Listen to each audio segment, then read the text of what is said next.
Bonjour tout le monde, j'espère que vous allez bien.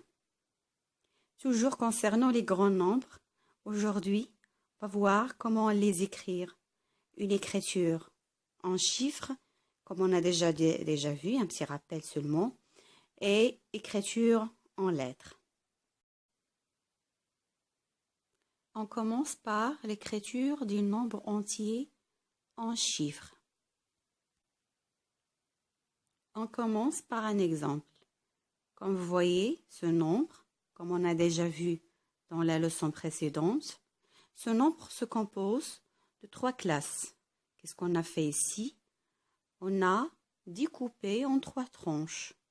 On a commencé par la classe des unités simples qui se compose de 3 chiffres. Après, il y a une autre classe, c'est la classe des milliers, bien la classe 10 000, qui se compose aussi de 3 chiffres. Et ici, comme vous voyez, dans ce nombre, on a une autre classe plus grande que la classe 10 milliers, c'est la classe 10 millions, et il se compose aussi de 3 chiffres. Alors, 3 chiffres pour la classe des unités simples, 3 chiffres pour la classe des 1000, et 3 chiffres pour la classe des millions. Maintenant, on passe à l'écriture des nombres entiers en lettres. Lorsqu'on dit en lettres, c'est-à-dire en utilisant les lettres d'alphabet, A, B, C, etc. Alors, pour écrire les nombres entiers en lettres, je dois poser ou bien je dois mettre un trait d'union entre les nombres composés. Par exemple, 36. Alors, ce nombre se compose de 30 et de 6. 62.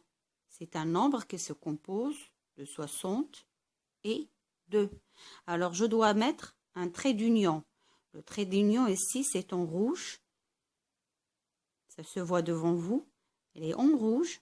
Alors, c'est un trait d'union entre les dizaines et les unités. Ou bien, à chaque fois quand j'écris un nombre composé.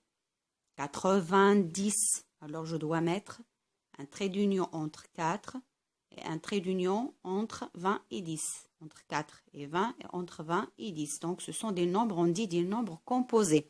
Ou bien, tout simplement, lorsque j'ai un nombre qui se compose des dizaines, des centaines et des unités, alors je dois mettre un trait d'union. Lorsqu'on a le chiffre des unités différent à 1.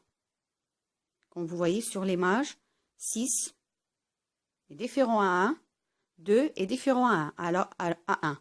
Alors, je mets un trait d'union lorsque j'écris 6 nombres en lettres.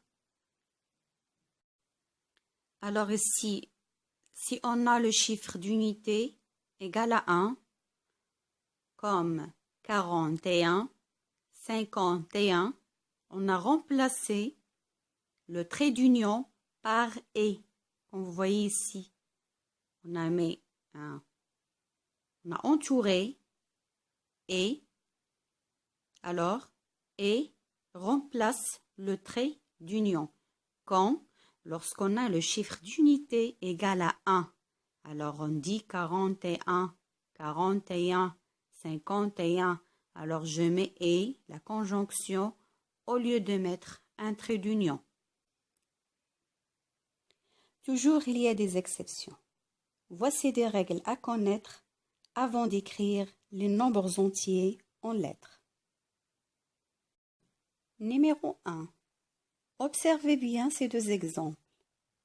3011, 42 061. On a le mot 1000.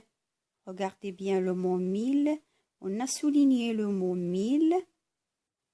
Comme vous voyez, on a écrit 1000 de la même façon dans les 2 exemples. Alors, 1000, c'est un variable, c'est-à-dire qui ne se change pas.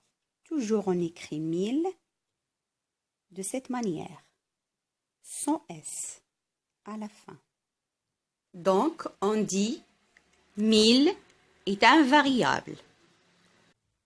Numéro 2, 20. avec S ou sans S à la fin?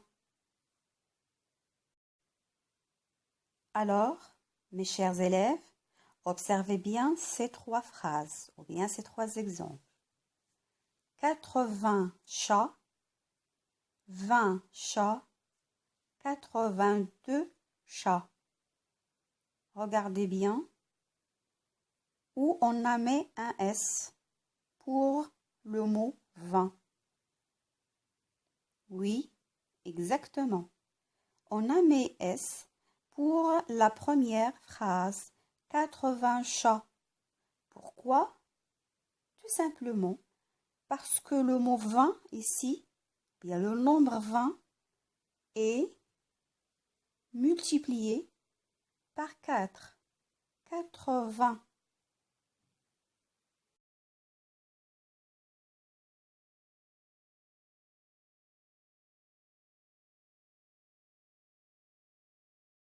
Et multiplié, on doit mettre un S à la fin.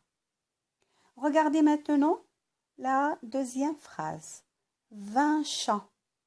Pourquoi on n'a pas mis un S?